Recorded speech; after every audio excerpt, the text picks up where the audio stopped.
এটা হচ্ছে ফুটন্ত ওভেন থেকে পানি গরম করে নিয়ে আসলাম চা বানাবো বলে।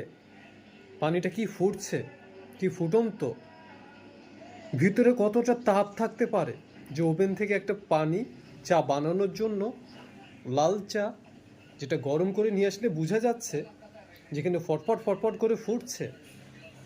কতটা তাপ, কতটা হিট হতে পারে একটা চা হতে, যেটা একটা কাচের গ্লাস সহ্য করতে পারে, তার টেম্পারেচার, তার হিট।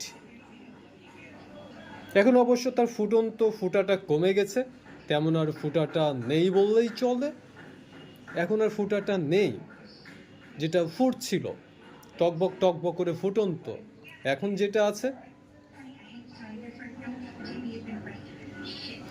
এখন ফুটার পরিমাণটা কমে গেছে।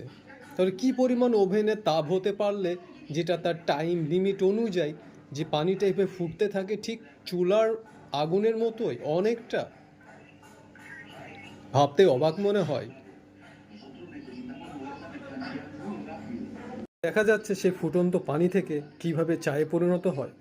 পানি থেকে জাস্ট চা পাতি দেওয়া হলো, সে ওভেনে গরম করা ফুটন্ত পানি এখন চাতে পরিণত হয়েছে। দেখা যাচ্ছে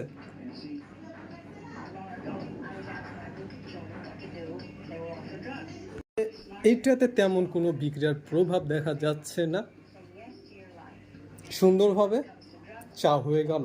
ওইটাতে যেভাবে ফুটছিল পানিটা, এটাতে তেমন কোনো প্রভাব নেই। সেটা শুধু এখানে চায়ের ইফেক্ট রয়েছে, আর অন্য কিছুতে না, অনলি। আর ভালোভাবে বলা যায় যে চাটা এখন খাওয়ার উপযোগী হবে।